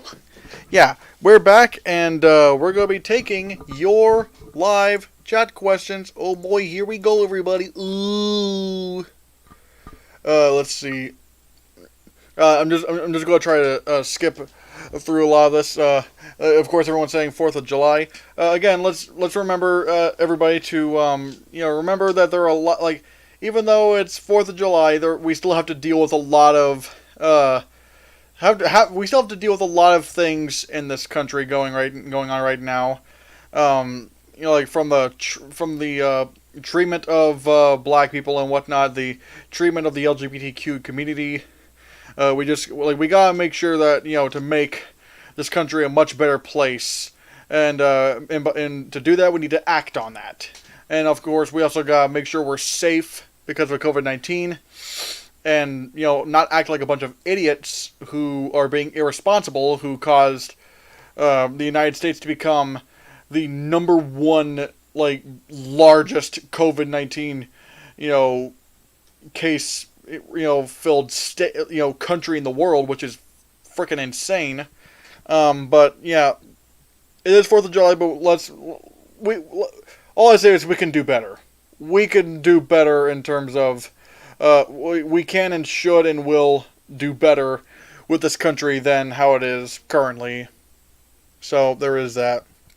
Jaws is a great 4th of July movie. I don't really think of, I don't know. Nothing about Jaws really screams 4th of July.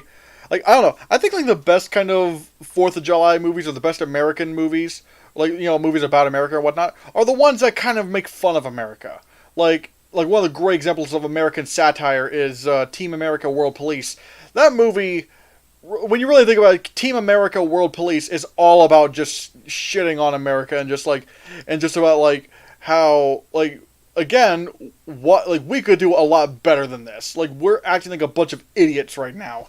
I love it when, I really love it whenever stuff whenever comedy is really able to, sort of take a jab at America and just go, come on, do better. I love that. I don't, let's see, Nick's Wonder Personal says, I don't get why Disney removed stuff from Disney Plus. They own most of the stuff. True, but a lot of it has to do with licensing agreements. Cause, for example, right now, Solo, a Star Wars story, is on Netflix. And it'll come to Disney Plus once that Netflix contract expires. So I don't know what Pirates of the Caribbean on Stranger Tides is doing, but it's let's see. So there's that. It has to do with licensing agreements and whatnot. So yeah. Bixby Ferrigno is my favorite Hulk. I'm gonna be honest, Nicholas Pearl, I'm not a big fan of the 80s Hulk. I just thought it was so dumb. Because it's the Incredible Hulk is supposed to be incredible. He's this big monster, and it's oh, we just got a wrestling dude who just, I don't know, I never liked that. My Hulk is always gonna be Mark Ruffalo. Sweet baby boy Mark. So there's that. Yeah, this is the greatest show. Let's see. Nicholas Pearl says, I think I read the book The One and Only Ivan a long time ago, and I completely forgot about it until just now. Again, I have no idea what that even is. And weird how we have still not gotten a trailer. Usually Disney puts out these trailers half a year in advance, and we still don't have a trailer for The One and Only Ivan. Not even a teaser. I find that strange. It's a little bit concerning. I haven't seen Phineas and Ferb in a while, but I hate how season 1 is not in order. I don't remember. I don't know if there's I don't know what order it's supposed to be in. But it's it apparently gets really annoying, especially once you see Star Wars: The Clone Wars is way out of order. It's why is it like this? It's probably one of the reasons why I don't watch Clone Wars, but again, it's really because I don't have a lot of time and whatnot, so there's that. Let's see. I love Nostalgia Critic's review of that movie, as he did with James Rolfe. Are you talking about Ninja Turtles? Yeah, it's a fun review. Although I will say, there's one criticism that he had over that movie, over that Ninja Turtles movie, that I just don't get. Where he says, why are the turtles ugly? The turtles are so ugly, why? I'm I never get the criticism whenever people complain about the Michael Bay Ninja Turtles movie by saying, "Oh look, like these turtles look so ugly. They look weird." I'm like, yeah, they're 6 foot tall, humanoid mutant reptiles. What were you thinking they were gonna look like? Because like the Jim Henson puppets were cool, but let's face it, those were Jim Henson puppets. They didn't look like real creatures.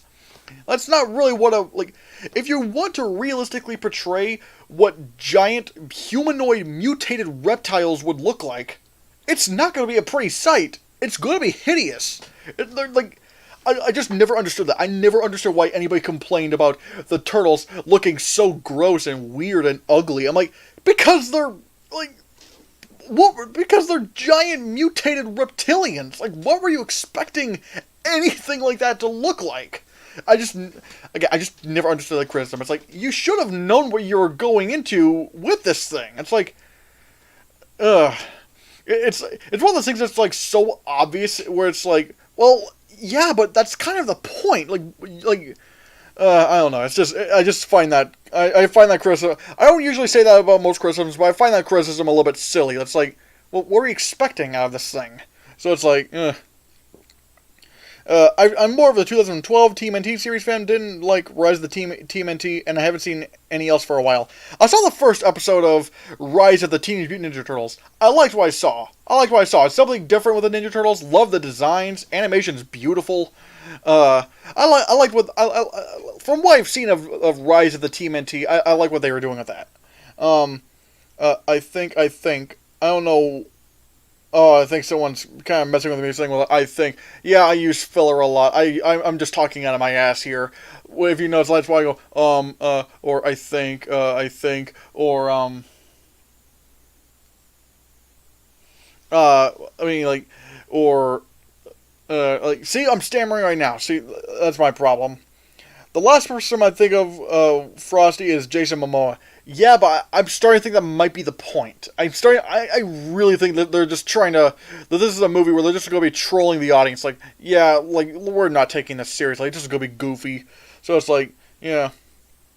We should cast, Nicholas Pearl says we should cast Samuel L. Jackson as Rudolph. If they're going with this, like, again, I have no basis on this. Maybe this is a wholesome movie. I don't know. But if they are going the trollish route, then I think it would be funny if they cast Samuel L. Jackson as Rudolph. My favorite comic book scene, probably in a movie, is when Batman visits Joker and beats him up in The Dark Knight. Joker's in prison and getting beaten up, but he's the one with all the power. Yeah, I love that scene in The Dark Knight, the interrogation scene, because, like, because in that film, that's where the Joker shows his true colors. Like, in terms of physical strength, yeah, Batman would beat this guy's ass, but the Joker knows that. He knows how to get to people. He gets to people through their emotions and, like, manipulating them. Because Joker knows how much Rachel meant to him, apparently, and meant to Batman, and he uses that to his advantage. And he's not afraid. And Joker's not in the Dark Knight is not afraid of getting beaten up because he's fucking crazy. When Batman just starts beating the shit out of the Joker, Joker starts laughing. He's like there you have he's Joker straight up says, you have nothing to threaten me with. Like there's nothing you can do. I'm gonna do what I'm gonna do, and you can't stop me. And he just thinks it's like the biggest joke. And then another really great scene is where he starts manipulating this police officer who's guarding him. Oh my god! Again, that's what makes the Joker in The Dark Knight so amazing, in my opinion. Is just like, again, he's not physically strong at all. Like hell, in terms of physical strength, I could probably beat him up. But he doesn't rely on that. He relies on emotional and psychological manipulation. I just love that. And so, and I would agree that, in my opinion, maybe the best comic book scene, like best comic book movie scene, might be the interrogation scene between Batman and the Joker in The Dark Knight. Because that is just straight up where you see the Joker's true colors, and that this is not any kind of villain we've seen before. This is an emotional manipulator, and I love that about that film. What of Mission Impossible stunts? Oh yeah, I saw that. Next one's a personal says, I've never seen any of the Bad Boys movies. Oh yeah, I mentioned that too, that they're on Netflix. Nick SpongeBob Personal says, I haven't played The Last of Us games, but I know is made by Naughty Dog, who made the original Crash Bandicoot games. So yeah, like, I don't play Crash Bandicoot, but that is true. They actually make a really funny Crash Bandicoot joke in The Last of Us 2. It's really funny. It's like, wait, you went there. Oh, wow. So yeah. Not counting any from this year, but is there any straight-to-DVD streaming or TV movie that you liked or are interested in seeing? Interested in seeing? Not including this year? Nope. Nope. Any straight-to-DVD streaming or TV movie that I liked? Trying to think. Because, like, most of them are garbage. Like the Lifetime there's like the Lifetime movies that were awful. Like the Hallmark Christmas movies are always terrible. I'm trying to think if there's any straight-to-TV or DVD movie that I've seen that... Well, okay, there is one that I actually did like. And actually, I have it on Blu-ray right here. It's also on Disney+. I do like Lion King 2, Simba's Pride. That was one I actually did enjoy. Again, not as great as The Lion King, like the first one, or the remake, but I thought Lion King 2 was decent. I thought it was pretty good. You can definitely tell that the budget is significantly smaller. Like, weirdly enough, Lion King 1.5, which I don't like, has much better animation than in Lion King 2. So I kind of wish the animation was swapped. Like, if Lion King 2 had the animation of Lion King 1.5, that would have helped it a lot. But there's also a few other things that are a little bit weird. Like, wait, where is the timeline in Lion King 2? Like, when was Kovu born? Like, I don't know. There are a few weird things, but overall, I thought it was a pretty good follow-up. It's definitely... It worked. Like, The Lion King 2 works best because of the likable characters. Like, the characters are so likable. Like, that's what pushes over the edge for me to... Yeah, I thought it was pretty good. What's your opinion on wearing a mask? I'm assuming because of the pandemic. Fucking wear that shit. Wear that shit in public, people. Like, I see a bunch of these idiots out there, like, online saying, I want my freedom! My freedom! Like, you're infringing on my rights as an American. Fuck you, like, not you, Nick Soldier Personal, but people who are just adamant about not wearing masks because it infringes on their freedom. Dude, like, it's not restricting your freedom, people. It's a mask. You're like, I don't care. Like, and some people are like, I don't care about the coronavirus if I get the coronavirus. It's like, okay, maybe I don't give a shit if you get the coronavirus. I care that you're gonna spread that to other people, like old people and people who have breathing problems. Again, not you, Nick Central Personal. Hopefully you're responsible, or you'll become responsible when I say this, or whatnot. I don't know. I don't know if you're wearing a mask or not. I hope you are. Wear your masks, people. Because it's not about, you getting the virus. It's not about you getting coronavirus. It's about not spreading it to other people who could be in grave danger if they get it. Because like, wearing the mask, yeah, it doesn't help you from getting it, but it helps you from spreading it. Because, like, yeah, you might be just fine getting the coronavirus, but, again, it's gonna, like, it definitely affects other people. And it's really more about, it's more of a thing about, you gotta care about other people. Like, it's more about the compassion of other people rather than the safety of yourself. And so, yeah, like, make sure you're wearing your masks, people. Get your masks. And I will say this, more stores out there should be providing masks. Yeah, like they should be providing masks. Like, have masks, on sale and whatnot. Like, just make it readily available for people. Because so far, the only place I can really get masks is Amazon. But, yeah. And I see that right there you said, I wear, like, down here you said, I wear a mask, but I don't like it. Look, good. You are wearing a... Look, because, look, it is a little bit of an inconvenience. Wearing a mask is a little bit of an inconvenience. But if we want to get through the pandemic, and so far as a country, we're doing a shit job at that. Like, we have the worst cases of the coronavirus out of anyone. Partly because of bad leadership, I'm not going to get into that here. But, but good. Like, even though you don't like it, wear your masks. Like, 'cause, again, it helps other people. It's just being a responsible adult. And it's about the compassion of other people. So, yeah, like, wear your masks, and, it's probably going to be a while. It's probably going to be a while until we don't have to wear our masks anymore, because, again, we're doing a bad job of getting through this thing. But regardless, yeah, people, wear your masks, be responsible, be compassionate of others, because the whole thing about, like, no one's trying to take away your rights, no one's trying to take away your freedom. It's not about your freedom, it's just about making sure that other people are safe, because the masks help you not spread the virus to other people.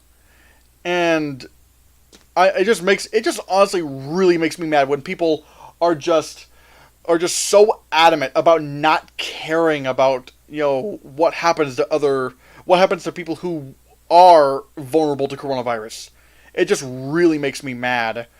Like, these dumb teenagers a few months ago who were, like, having spring break in Florida, like, I don't care about coronavirus, that's not gonna stop this party, woo! It's stupid. It's stupid. It makes me mad. It's irresponsible. Like, again, people, just wear your masks, and businesses out there, make masks more, like, easier to be available, like, easier to buy. Get it, like, we should be encouraging businesses to make sure they provide, like, you can buy masks and whatnot, because so far the only place you can do that is Amazon, and it's just like, but yeah, like I said, people, wear your masks. Yeah. Let's see. Name a movie that everyone wants to happen, but you don't. Well, I'm gonna be like, I don't know, like, I'm not adamantly against any movie that comes out. Like, I'm not gonna, I'm petitioning that this will never happen. I'm like, no. And even then, I don't have to see the movie. Now, granted, I probably would see it because I'm a movie critic and whatnot, but like, let's say, what are movies that people think would be a good idea that I don't think would be a good idea? What would be a good example of that? A movie that everyone wants to happen, but you don't. That's a tough one. What movie are people, like, really, like, yes, make this movie, but I'm just like, I don't know if that's such a good idea, because, I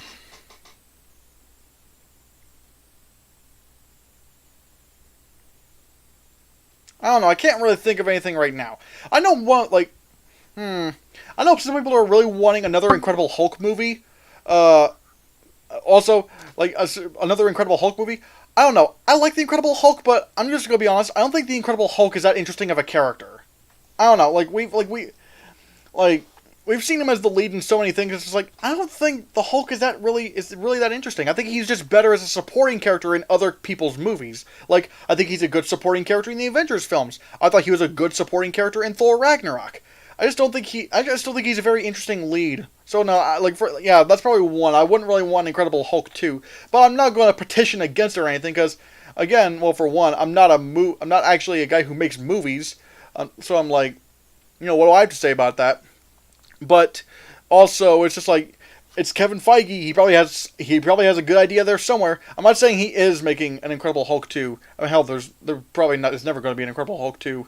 I mean, never say never, but I seriously doubt it's ever going to happen. But I don't think it's going to happen. So there is that. But Joker. Oh wait, damn it! I'm so sorry. I forgot about the Last of Us thing. Name any character from any movie or game or show that went through more pain than Ellie from The Last of Us. Again, I'm going to keep this vague, but it's like, I mean, really, in The Last of Us 2. I mean, there's so much pain to go around. That's the thing about the game. The game is extremely brutal in not just Ellie, but everyone else around her. And it's like, there's so much pain to go around, and it's just like, ugh. Like, that's one thing I love about The Last of Us 2. It's about, like, that's probably what a lot of it is about. It's about emotional pain.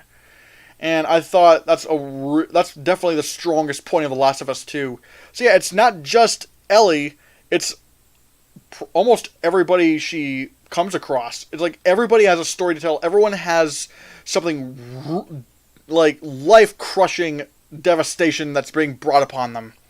So yeah, that's probably yeah. Like I mean, now name any character from any movie or game or TV show that went through more pain than Ellie from The Last of Us. I don't know. That's not me to say. Some movies portray that a lot differently. Um, but Ellie from The Last of Us is definitely up there. But yeah, I can't really say for sure because I haven't seen everything. So there is that. Next to personal says that's all I got, and it seems like yeah, the last non-Nick personal question was Alexei Savala, and that was like more than an hour ago. So it looks like we might be done here. I think. I don't know. I'm gonna give you guys one last opportunity. Does anyone have any other questions before I sign off? I'll just be waiting right here.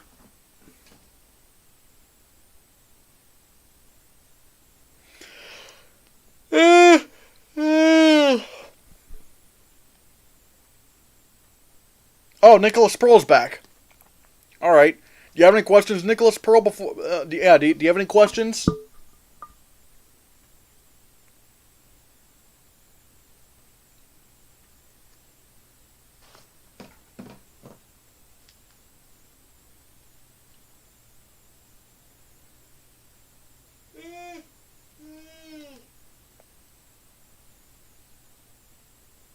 Oh, Nicholas Pearl's back. All right. Do you have any questions, Nicholas Pearl? Before, yeah. Do you have any questions?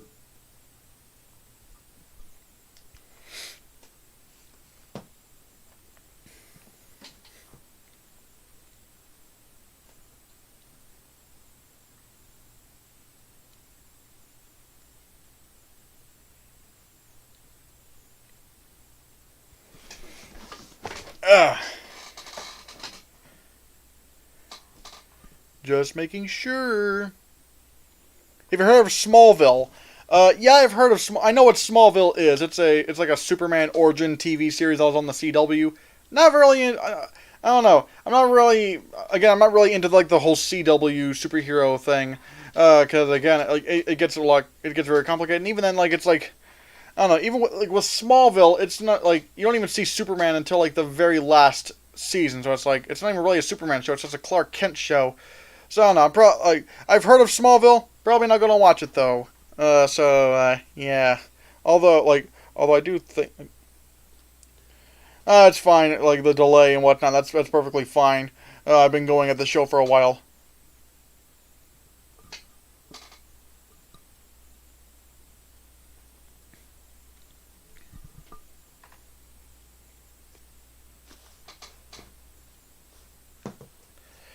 Oh.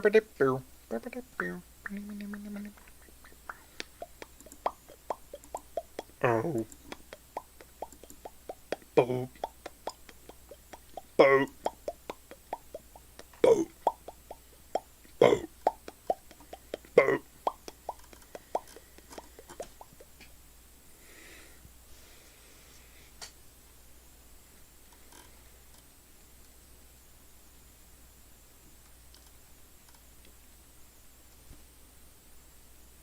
I wish Tom Welling would do more movies.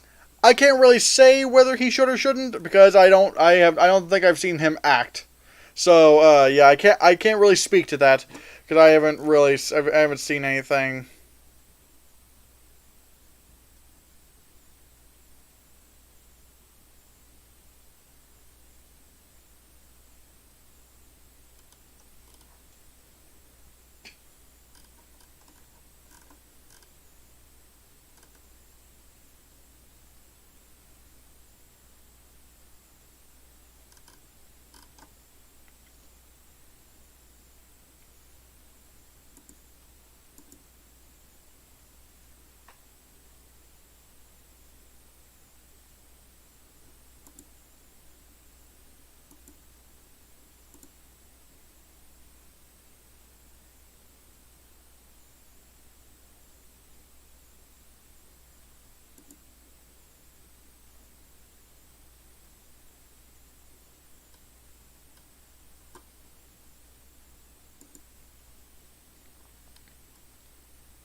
Oh, what music? Oh, what music do I listen to? Anything that's good, really. I don't really have a style of music that I really listen to. I do listen to a lot of movie, music and whatnot. Whether it's like movie scores or movie musical songs. Whether it's like any of the classic Disney ones like Aladdin or The Lion King, or new classics like Les Miserables or The Prince of Egypt or The Greatest Showman. But yeah, but generally, I'll listen to anything I just like. Like, there's not really any. I don't have a specific genre of music that I like. It really all just kind of depends on do I think this sounds any good? Because like there are like I don't know, again, like I said, there's just not really a style or preference of music that I prefer. It really does depend on, it really does depend song to song. Yeah. Again, I don't really have any specific favorites. It's just what I think sounds good.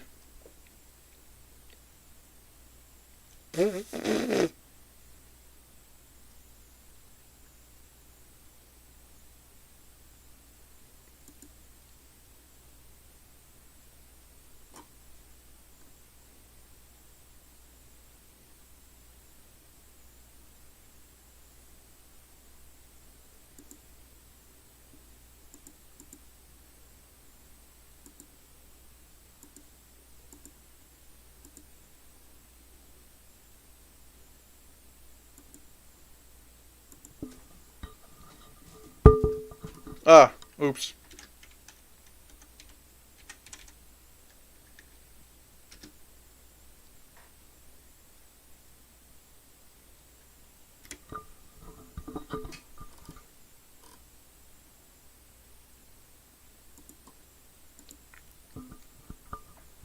See, yeah.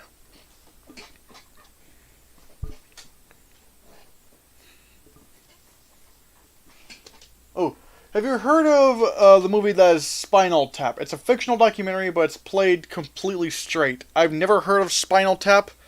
Uh, a, mm, Spinal Tap. I don't know what Spinal Tap is. Let me look it up.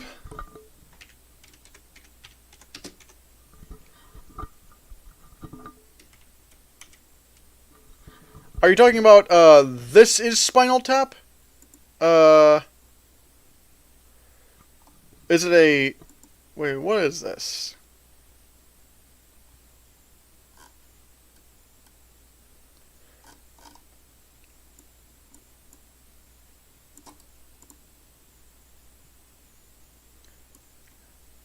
Is this a... Is that... Is... Oh, wait, okay, yeah, you did say This Is Spinal Tap. I've never seen it. Yeah, I've never seen it. It does have really good reviews. Although I'm probably not sure if I'm going to be checking it out anytime soon. Because like I said, I already have so much to watch. Man, but it does have let me look at it. Let me pull it out right here.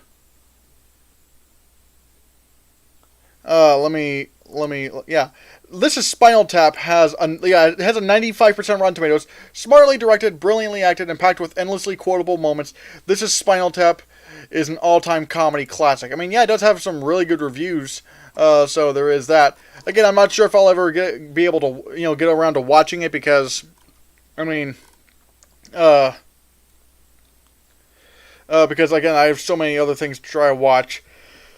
But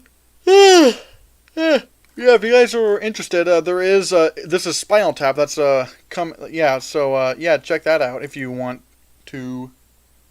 And he also says, even as someone who doesn't listen much to rock, I find it hilarious. Again, yeah. Again, there's just so many other things I need to try to watch as well. Yeah, like one mockumentary that I really want to see at some point is Borat. Borat. Which I think was actually nominated for an Oscar for Best Adapted Screenplay. So, yeah, the Sacha Baron Cohen is a really funny dude. Like he really is, even a pretty good singer.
Okay.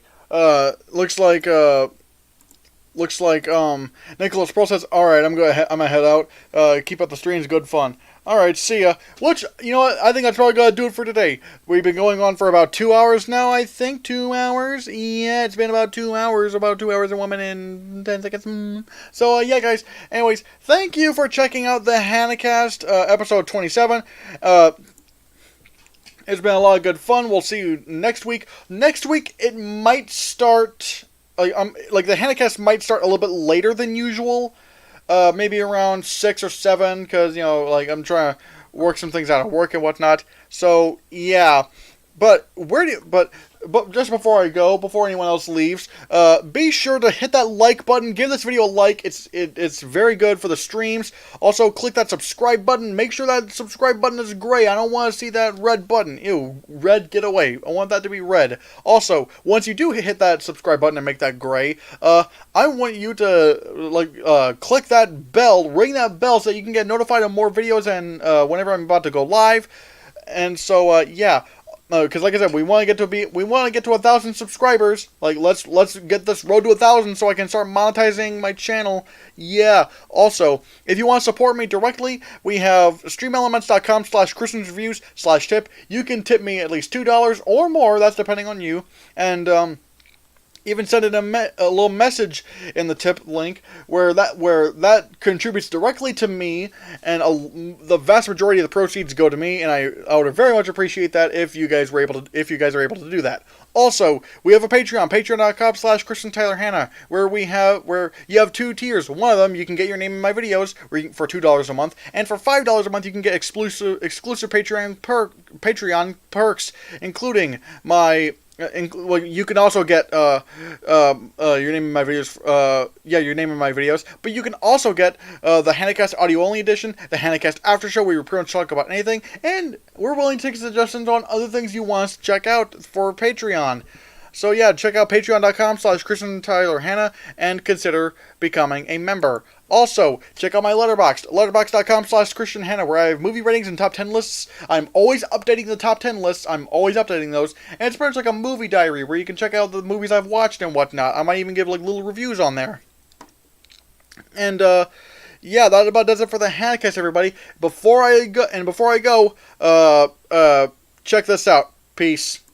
Good news, guys! We have merch now! Go to teespring.com/stores/ChristiansReviews to get your nasty little hands on all sorts of items, including my face on a t-shirt, my face on a hoodie, my face on a pillow, my face on a tote bag, my face on a mug, my face on a wall tapestry, my face on a blanket, my face on phone cases, my face on stickers, and many more! Or how about the Hannahcast logo on those items as stated above? Wow! And best of all, they come in so many different colors, including this!